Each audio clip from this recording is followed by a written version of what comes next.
Yeah, man, that's pretty cool. That's my new intro music right there, huh? And where'd you get that from? Oh, I had it created for me. Oh wow, Yeah, cool. so that's just mine to use, which is That's really amazing. cool.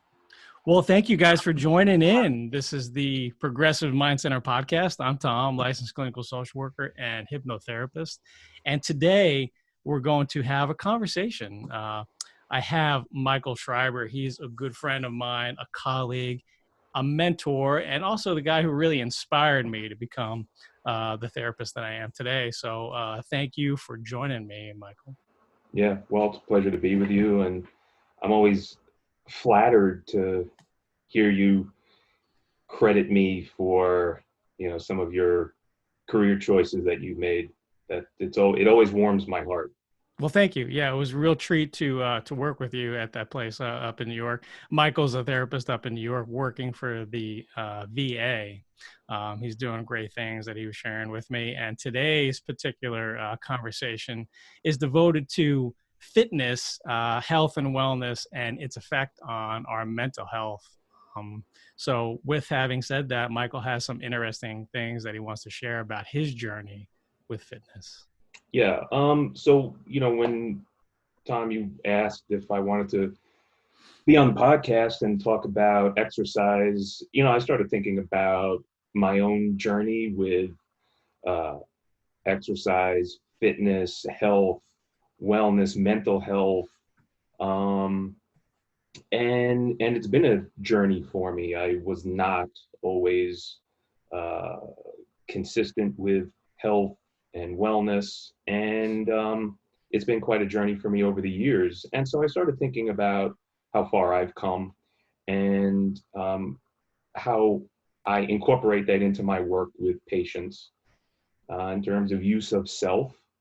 And I often promote many different kinds of health and wellness, particularly exercise. That is one thing that I do talk about amongst various other treatment modalities, but I do see that as a treatment modality. Mm-hmm. And in terms of my own journey, I was an overweight kid. I was an obese adult for a good portion of my life. And I had always wanted to be fitter and healthier. And I had some stints where I would watch what I ate and diet and exercise, but I was never really able to stick with it for very long. Um, and I had lost weight. I had dropped weight various times in my life and inevitably put it back on. And a few years ago, a friend of mine just randomly asked me and some other friends of ours if we wanted to run a 5K, just kind of randomly. And I thought about it, and I was kind of like, nah, I don't think I want to do that. That's not for me, man. No, I don't think so. Yeah. But then, the more I thought about it, I was kind of like, well, like, all right, like, what if I did try and do that? What's the worst that could happen? Mm-hmm. So I think I at first doubted myself because I had probably failed myself numerous times before, and I thought that I'd probably do it again with my track record. And so I said, okay. So I signed up for it, and I just started running, just in my neighborhood. Yeah, Just in my Forrest Gump neighborhood. style. Yeah, Forrest Gump style. Right? I started running in my neighborhood, and I downloaded an app to Yeah. track my runs and to track my calories, and I started to get pretty good at it, and I started to gain some endurance and stamina, and I ran my first 5K, and my time was not that bad, and I didn't stop, I didn't collapse halfway through, and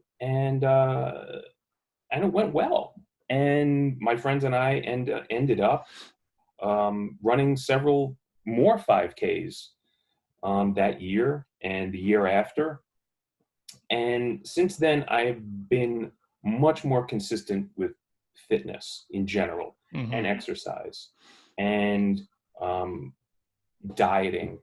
Um, and I've now switched to doing more weight training and weightlifting, and it's been quite a journey for me. And I feel, for whatever reason, I was able to turn the page somehow. I was able to incorporate this into my lifestyle. And I think the one thing that worked for me was making it a hobby. Mm-hmm. And what I mean by that is kind of immersing myself in the culture of fitness, which for me means studying uh, muscle groups and studying different kinds of diets and trying different kinds of diets and trying different kinds of exercises and exercise routines. And so that part is interesting to me. I watch a lot of YouTube videos because I think it's a tremendous tool, and it's helped me quite a bit. I've really educated myself and learned quite a bit just from YouTube on its own. Right. Absolutely. YouTube So, University, they call yeah, it. yeah, really. Yeah. Um, and so I was also thinking about the impact that it's had on my emotional well-being, Mm-hmm. and it definitely has. And I've been trying to define exactly what that is and what it has done for me. And I think the main thing is that I think I just feel better about myself. Yeah. You know, I've heard some folks talk about exercise and say, you know, I love exercising. I can't wait to exercise. It Mm-hmm. feels so good. You know, I just love that runner's high. I never got a runner's high, by the way. Never. Yeah. I don't know what I don't know. I'm still waiting Yeah. for that runner's high. I just It had comes after 15 years, I think. it. So I can't say that the exercise itself I love doing. Um, but it's just knowing that I've done something good for myself and engaging in a self-care activity, that I think that's the real benefit for me. Mm-hmm. For me. Yeah. And so I think that has impacted my mental health positively. I think I feel better about myself. I think I look better, and that makes me feel better about myself. It makes me like myself more. Mm-hmm. I think I feel more motivated, and this journey has gotten me thinking more and more about the concept of motivation and Mm-hmm. what motivates people. I don't know about you, but a lot of my clients talk about motivation and their difficulties Their lack thereof. with being Yeah. motivated. Um, Especially when it's tied in with depression. mhm, right. So it's gotten me thinking a lot more about my own motivation and what motivates me, and how, and some of it is kind of mysterious to me. I really don't know why this time around has been different. I really don't know. Mm-hmm. Have I matured? Did I finally find an exercise routine that I enjoy in some way? I don't know, maybe. Sure. I can't quite put my finger on it, but I do know that something is working because I feel motivated to do it, and I get myself to do it, and I force myself to do it. Sometimes it's really, I really have to talk myself into doing it. Right. I'm there with you. Well, we know that exercise definitely helps produce all those feel good chemicals in your brain, hormones and neurotransmitters, the endorphins, dopamine, serotonin, those things. Mhm. And those have that boosting of your mood kind of effect. And all these things fall into place. You start feeling better about yourself. You start looking better. You feel better in your clothes, the way that you carry yourself. Mhm. Hell, you even feel more, sexual maybe towards your spouse. I Mhm. mean, and all those things help to decrease your stress and anxiety level throughout the day, week, month, year, what have you. Mhm. And they pick you up because life is definitely not linear, emotionally speaking. We know that we have ups and downs, and that's just normal. Not that there's such a thing as normal, but I guess we try to strive to get as close to that as we can. Mm, Being stable maybe would be a better term. right. Um, but we have these ups and downs, and that's, you take any mental illness out of it, that's just, we have this range of emotions that we have to kind of deal with, and we try to focus on the positive ones versus the negative ones. But Yeah. physical fitness, not just for the body, is also for the mind, Yeah. and for the emotions as well. So I think that you speak to that, and I can really attest to the fact that you look fantastic. I mean, not that you looked like a monster before, but I remember when you were struggling, as I have struggled my entire life with managing my weight. And I have a passion for physical fitness. It's really my diet that hasn't been on point. Yeah. But that time that I had that we met down in Florida years ago, and I remember the look on your face, like I can still see it now. And you had lost a significant amount of weight due to all the things you were doing, and you were just looking at me like, "Yeah, it's me," like. you know, and I don't think I was like looking behind to see where, but yeah, you definitely had changed, and you've maintained that Yeah. for a long time. Yeah. I mean, I'm proud of that. When you first met me, I was much heavier. Mm-hmm. And then we didn't see each other for a long time. And then when we did get reconnected, I had kind of started that journey already. I wasn't even, I'm trying to remember if back in, what was that, 2014 or something, maybe? Yeah. Something like that. Yeah. 2015. I don't remember exactly when, but if I had started doing the 5Ks, it's possible I may have, because it's been maybe about 4 or 5 years now Yeah. that I really kind of just immersed myself in fitness, Mm-hmm. and health and well-being. Yeah. And the fact that you have made it, not to use the word obsession, because that's there's a negative connotation with that, but you said as a hobby, and I have made it my hobby too, and I've watched countless YouTube videos and techniques, and have tried different exercises to the point of purchasing equipment for my garage, and I've built this. Not that it's elaborate, but it's a pretty significant garage gym, so that I can have the variety of exercises to try out. Yeah. And I've really immersed myself into that culture, and it's a nice hobby, and it takes me away from what I do on a day-to-day basis. It's always good and healthy, I feel, in my opinion, to have something that's almost completely different than what you do for work. To engage in, to turn your mind off, to change it, to engage your cognitive function in a different arena, so to speak. I'm right on the same frequency as you are with that. Yeah, no, I agree. Especially I think with the kind of work that clinicians do, it's very sedentary. And I think if we are going to be a model for our clients, I think we have to pay attention to what we do, and how we look, and how we take care of ourselves, because it's my own judgment, but I see a lot of clinicians that just don't take care of themselves. It's true. It's very true. Emotionally, psychologically, physically, all of that. And I can understand that to a degree. It can be difficult to take care of yourself if you're a clinician, for a multitude of reasons. But that, I think,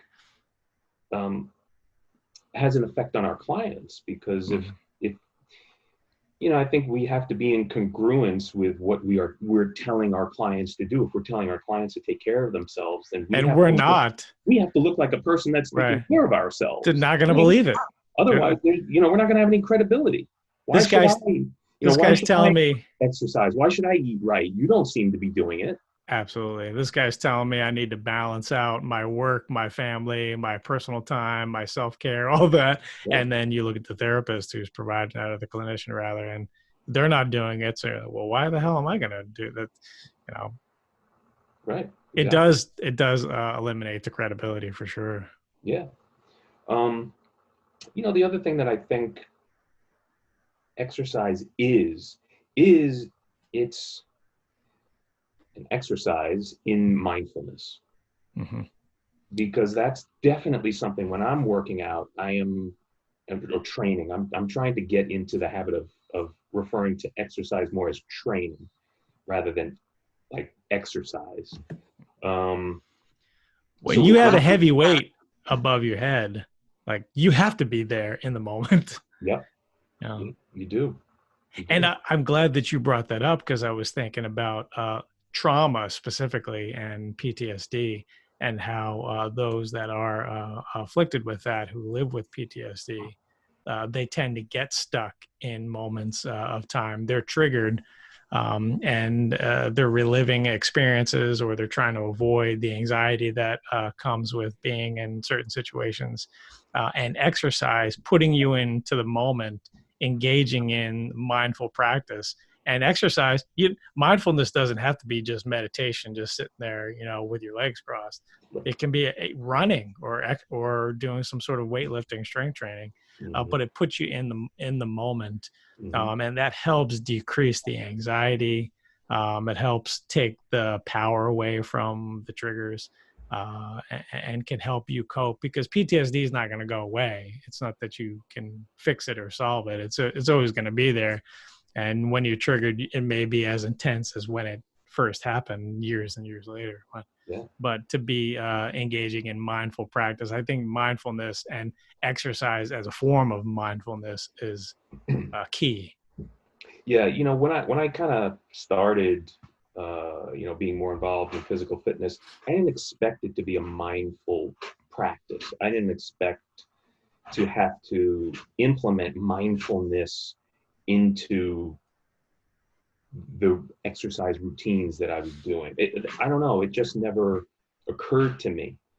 Um, but when I started learning more about exercise and muscle development, um, I realized this is absolutely a mindfulness practice, without a doubt. I mean, if you're Mm-hmm. trying to gain, you know, um, muscle mind connection, you have to, for the most part, block everything else out in Yeah. that moment. If you're Mm-hmm. trying to engage a particular muscle or muscle group, you have to really be thinking about that. You can't be multitasking Right. at the Right. time, because if you've got a Mm. bar with a lot of weight resting across your back and You're you're not on thinking about Facebook, something else, right? Yeah.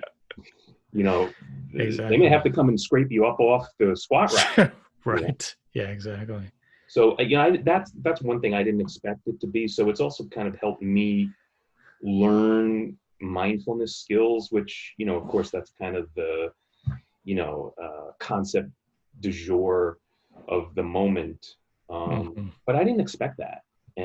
and I think running can be incredibly meditative. Yes. For me, I don't know if weightlifting is meditative necessarily, but it's definitely mindful. It's definitely mindful. Absolutely.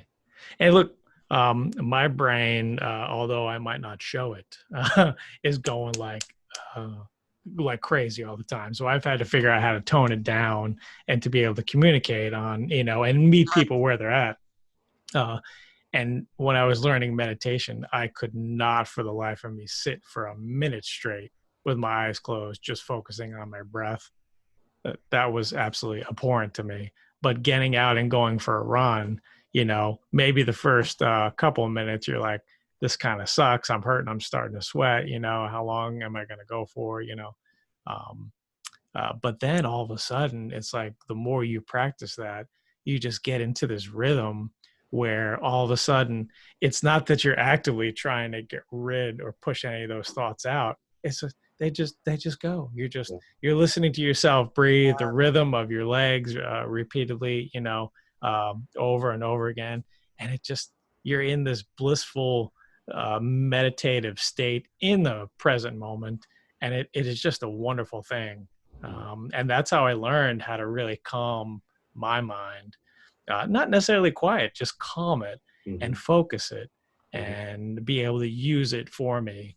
And that has worked out great because it has made me an even better clinician, even better at meeting people where they're at, Mm-hmm. but also um, helped me find my path of providing hypnosis and hypnotherapy.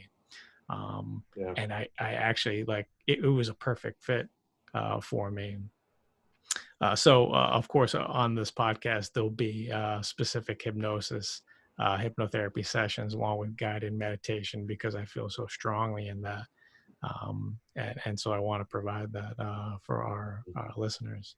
Mm-hmm. But anyway, so beautiful that it became a meditative and mindful practice for you and something that you look forward to now. Yeah. It's funny because, look, if I'm gonna be honest, like I want to be healthy. That's something that's important. But if Yeah. I can look good, like that. Yeah. I have to be honest about it. That's one of the main reasons why, I started to be more, get into more health and wellness because I want to Yeah. look better. And I'm just being honest about it. Me And there's some too. great, side benefits to that. You feel better. Your annual blood tests are better. Right. Yeah. And I have a history in my family of some bad genetics when it comes to health, and so Right. it has become about that too, um, to a large degree. It's not just about superficiality and wanting to look better and about vanity. It's equally about feeling better Yeah. ultimately. Absolutely. And so it's become about that as well. And so that keeps me motivated. And, I was just, as you were talking, I was thinking about the aspect of discipline, um, is something I think that comes up in therapy a lot with clients. Hmm. And I think practicing um, something, doing something where you have to have some discipline involved Hmm. can help you master other areas of your life. Right. And so I think for me, physical fitness is one of those things. It's challenging. I fail Right. at it sometimes. I don't I I fail myself sometimes. I don't meet my own expectations sometimes. And Hmm. it's important. They say you got to train to failure, Right. you know, and that the concept of training to failure um, can be applied to other aspects of life. I'm going to do this thing until I accomplish it. Right. Um, Or learn from it or learn and from, right? tweak Or it learn so from that it. I could Yeah. be even better the next time I Mhm. try to work Well, I on think this. that that's one thing that has helped me in my life, to feel better about myself, and I think it has come across in my work with my patients as well because it's changed me, Yeah. and so naturally, I think that change in me is going to infiltrate the therapy. I think in a good way. Right. Well, I think you brought up a good topic about being disciplined about something, whether that's exercise or whether that's doing your dishes and laundry at a certain time, whether that's going out for a walk with a dog, which can be sort of an all inclusive bonding with your pet and getting some exercise too, the social aspect. Um, and maybe you need to tweak your schedule.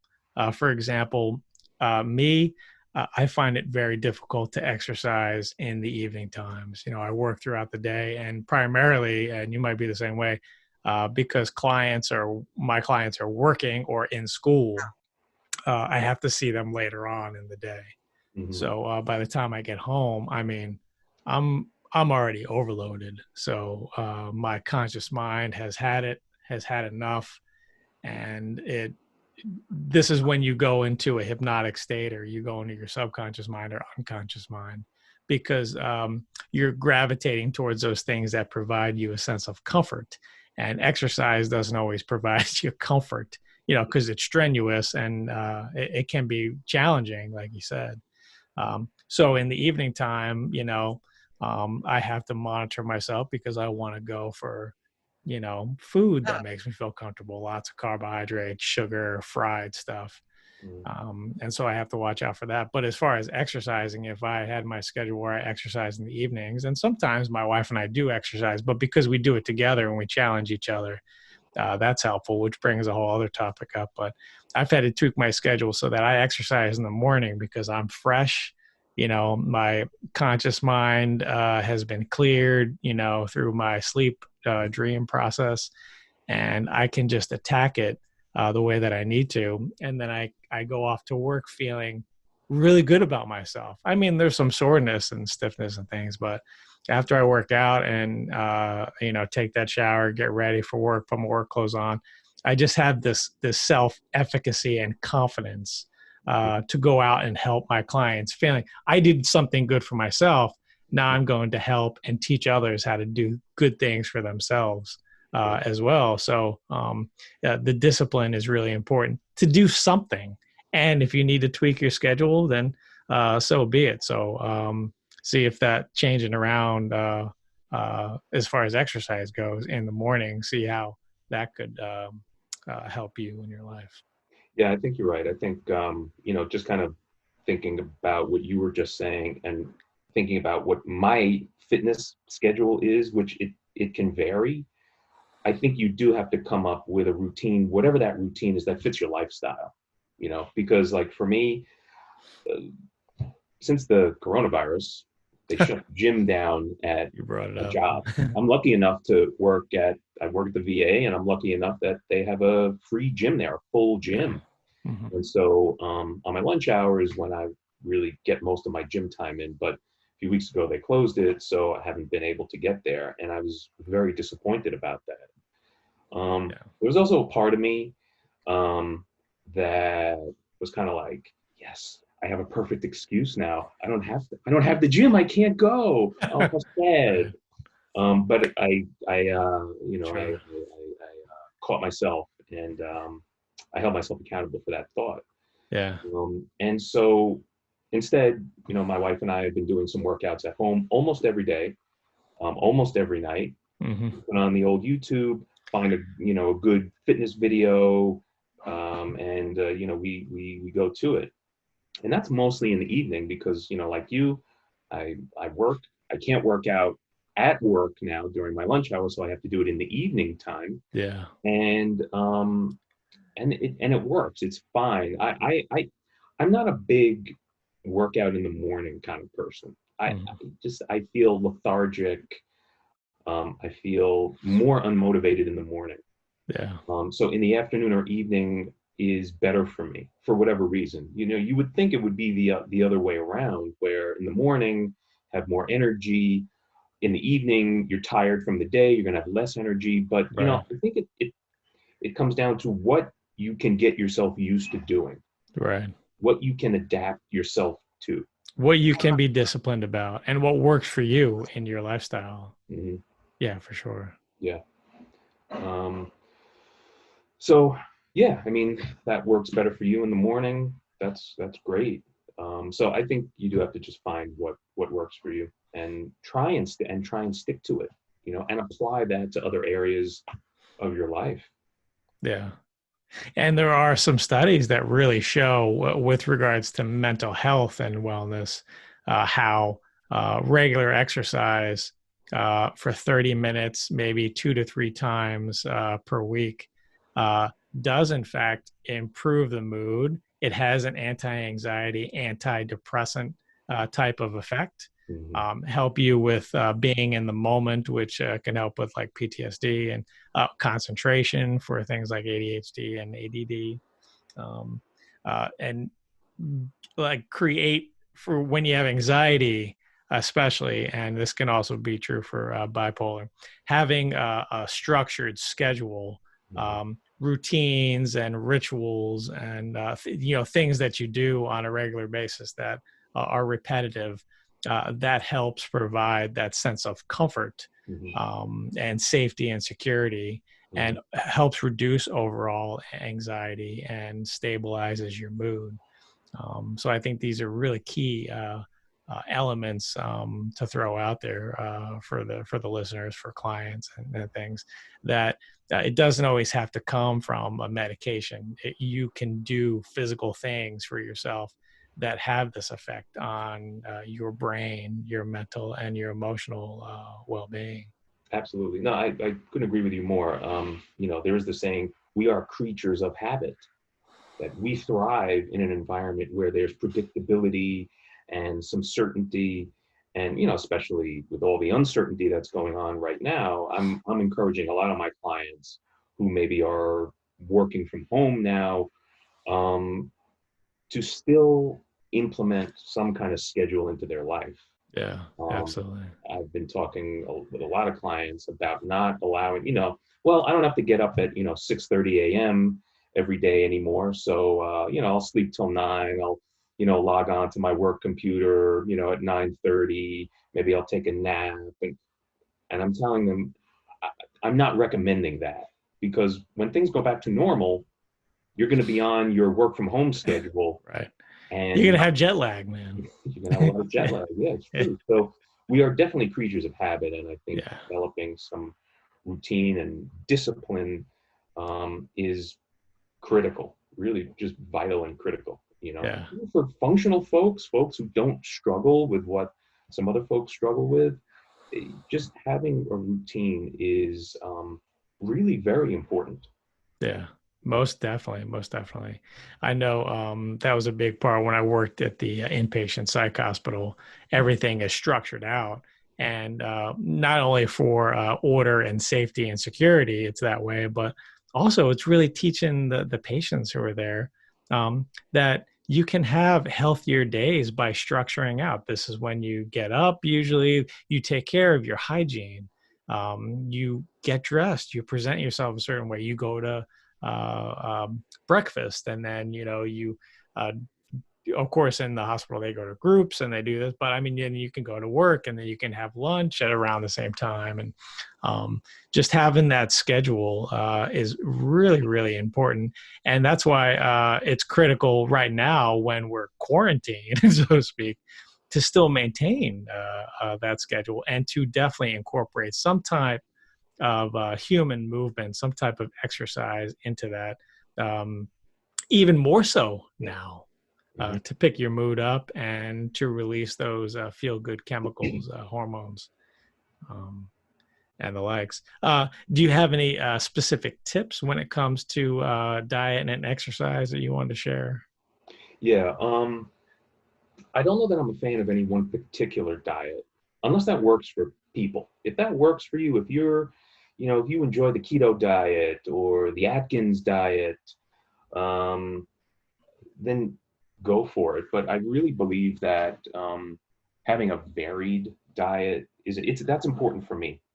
I was Mm-hmm. on like some low carb diets for a while, and then when I Yeah, started doing more weight training, I started to understand the importance of carbohydrates, and that absolutely. carbohydrates aren't evil.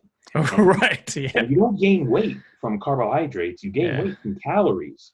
Right. And Yeah. so when I learned that, like, that was a game changer for me for a lot of reasons, because it helped it helped with my mental state. I could eat carbs again. Like, that was amazing for Yeah. me to be able to like eat carbs again Yeah. and not have to feel guilty about it. Sometimes I still do, but when I was on like a low carb diet, I wasn't looking forward to my meals. Right.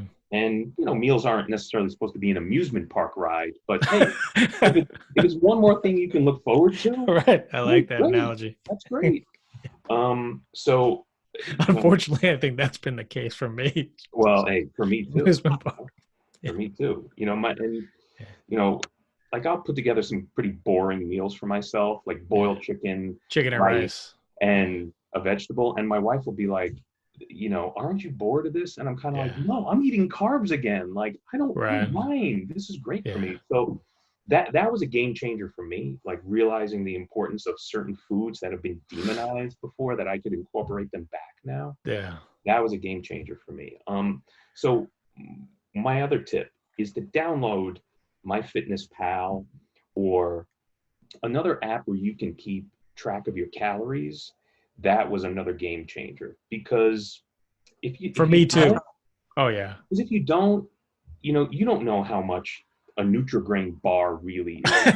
Right. How many of us, make that decision to eat that bar based on the nutritional statistics on the back of No.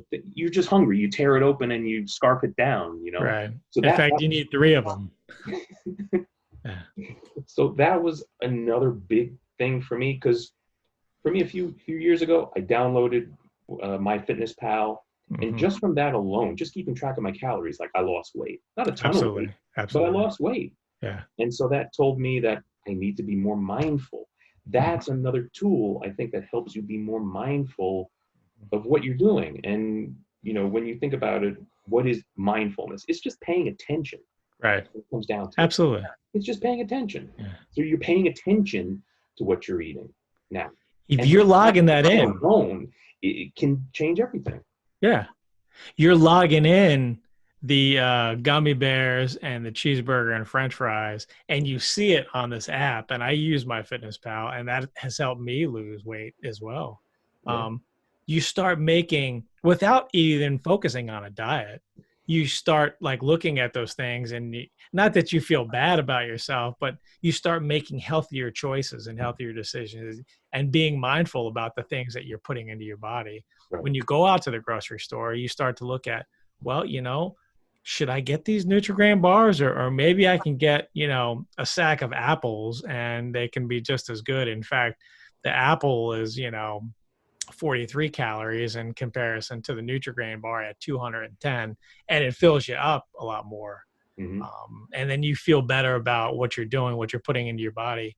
And then you notice by eating healthier foods, not that you have to eat healthy all the time, Mm-hmm. but you have better sleep, more energy, Mm-hmm. and even in your exercise, you find yourself able to, have more endurance, have more strength, have improved gains, do and perform better on runs and things just by the foods that you eat. Weight loss really happens in the kitchen by monitoring the calories that you're putting in. Look, that's the bottom line. The calories out have to be more than the calories in if you want to be able to maintain It's a your simple weight, equation. regardless of what exercises you're doing. Yeah. And you're only as good as the fuel as you're utilizing. Absolutely. So that, for me, that was a game changer. So that's another tip that I really think you got to. We have this technology. Let's Mhm. use it instead of let's use it for good instead of evil. Absolutely. Because we're Yeah. using it for evil. Let's use it for good. Let's utilize it. It's a utility. Yeah. So let's do that. So downloading it. Yeah. There's a bunch of apps, free ones, Right. that you can download. And And it's really easy to do. I mean, once you get the hang of inputting it, or putting it into the app, I mean, it saves what you're eating. You could even scan barcodes on things. I mean, they make it uh, so easy for you. before we had all these apps, I remember, because I had done personal training years ago, and then I it fell by the wayside, and then I've since picked it back up and have been providing personal training and strength training and strength and conditioning training in particular, because that's what I'm really passionate about. And I've had some of my charges, so to speak, clients take pictures of the food that they're eating, and then they can scroll through their pictures. And, when you have something that's unhealthy, even though it might look really tasty, like that pizza, but when you start seeing like the fried and heavy carb food and loaded down cheeseburgers and things like that, in comparison to the healthier meals that might not look as appetizing, but there's this thing that's triggered in your brain about, hey, I ate that, whatever it was, piece of fish with, broccoli and some risotto or something. Might not be as delicious as that steak and potatoes, but Yeah. I did something really healthy for myself, and it shows. I mean, we're such a digital um, pictures and videos and things type of society now that that can also be helpful, in addition to the MyFitnessPal Mm-hmm. or MyPlate or whatever it is. Just logging in and being more mindful of it. It really helps. Yeah, I think Uh, so. I was going to say probably number one, a tip for me is to drink water. Mm. Um, Number one, I was a big fan of Coca-Cola, just soda in general. And I mean, I would drink, 5 or 6 Cokes a day just by taking out the soda and drinking water. And I have some of the sparkling waters too, like, uh, um, Polar or LaCroix or whatever, just Mm. because I need to have that bubbly kind of taste. Mm. Um, but just getting rid of the soda, I mean, you start dropping weight like it's crazy. Yeah. You don't realize how many calories you're actually consuming by drinking things Yes. like juices and sodas and energy drinks, especially. Mm. And if you're going to be consuming sugars, you might as well consume, sugars with some nutritional value to them, because Coca-Cola is just, they're empty calories, Yeah. you know. But so tip wise, yeah, I think downloading an app is that changed things for me, Mm-hmm. you know. One of the other things that I think for a long time, I couldn't find an exercise that I actually enjoyed or liked, or that I found something likable about it. Yeah. And I think I have found that with weight training. Mm-hmm. And sometimes I don't love it. Sometimes I don't look forward to it. Sometimes I don't want to do it. Oftentimes I don't want to do it. Yeah. Oftentimes I'll get to the gym and I'm kind of like, oh man, I got an hour of hell ahead of me. I Right. really Yeah. don't want to do that. But once I walk in the door and I kind of put my stuff in the locker, that just kind of goes away, and I just kind of get Right. to it. And I think that comes with when you do something you don't want to do over and over again, you develop discipline. And I think Right. once you do that, you transcend the suffering. Like it just Yeah. doesn't matter anymore as much. Once your system gets used to the pain and Right. the strenuous nature of what you're doing, you condition yourself. I think. Right. And it doesn't, I don't know, you don't think about it as much. It doesn't matter as much, I think. Well, you develop a resilience Yeah. that not only is for that hour in the gym or half hour or whatever, but that carries on to other parts of your life. Hmm. Amazing, like magical. Yeah, it really is. Yeah. Yeah. Um, so I'd say that's probably another tip of mine too. To find something that you enjoy. A Yeah. therapist told me that once. He was kind of Yeah. like, you got to find something you enjoy doing in terms of physical activity, whether it's softball or Right. swimming or gymnastics or something. Because if you don't enjoy doing it, you're probably not going to do it. You're going to Mm-hmm. be forcing yourself to do this thing every day that you don't want to do, and eventually you're probably not going to do it anymore. Right. Um, I was going to say, important to sort of log in your progress with whatever it is that you're doing so that you can see if you're increasing the weights or you're running for a longer distance. Any way that you can log that in, whether it's a logbook or an app that you log stuff into, Mm-hmm. that has also helped me and others stay motivated during the process, because there are days when you feel really good and you're excited and you feel strong, Mm-hmm. and there's other days where you just feel like you're sucking wind and you just feel like a bag of trash, and you're just like, not today. Today's not my day. Mm-hmm. Yeah, really. Yeah. Um, but yeah, so that's kind of been my journey, and I hope that was helpful to hear about, and I hope the listeners benefit from some of that. Absolutely. And I really always enjoy talking with you. And we're going to be doing more conversations like this, because I know we have other topics that we discuss that I'm really intrigued with doing. So stay tuned for more. To rehash some of the tips we went over, uh, drinking water, making sure that you're consuming water and not drinking a lot of your calories. not to focus on a particular diet, but to log in the calories via some sort of app or logbook, or even taking pictures, such as like MyFitnessPal, and logging in everything that you're putting into your body.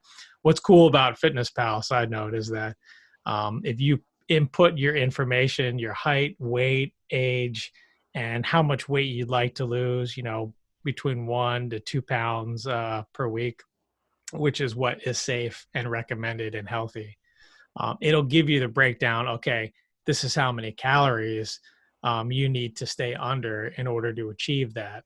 So you go right up to or right around that. Of course, if you exercise, you can add calories back in, because then you're creating this deficit. Um, but I think that that's a really cool feature, because then you start to see, as you're approaching that limit, you didn't realize that those 10 Oreos, were almost 500 calories. Yeah. So logging in your calories, more important than actually trying to go on one specific diet. Finding something that you enjoy doing in the realm of exercise that you can be disciplined about, and having a schedule throughout the day to help boost your resilience. And the fact that exercise and fitness in general can be a very mindful and also meditative practice that can help you reduce stress, anxiety, give you the motivation where, if you have some depression, maybe you're finding it difficult to have that, to normalize your mood, and to help put you in the present moment. And I think that was pretty much it. I don't think I had anything else. Yeah, that was it. Was there anything else you wanted to add to those, to recap? No, I think that pretty much covers it. It was good talking with you today, and I'm excited about some of the other topics that we might cover here. Me too, brother. All right. Well, without further ado, stay tuned for more action. I'm going to play our closing theme, and then I'll say goodbye to Mike, and I'll see you guys on the next go round.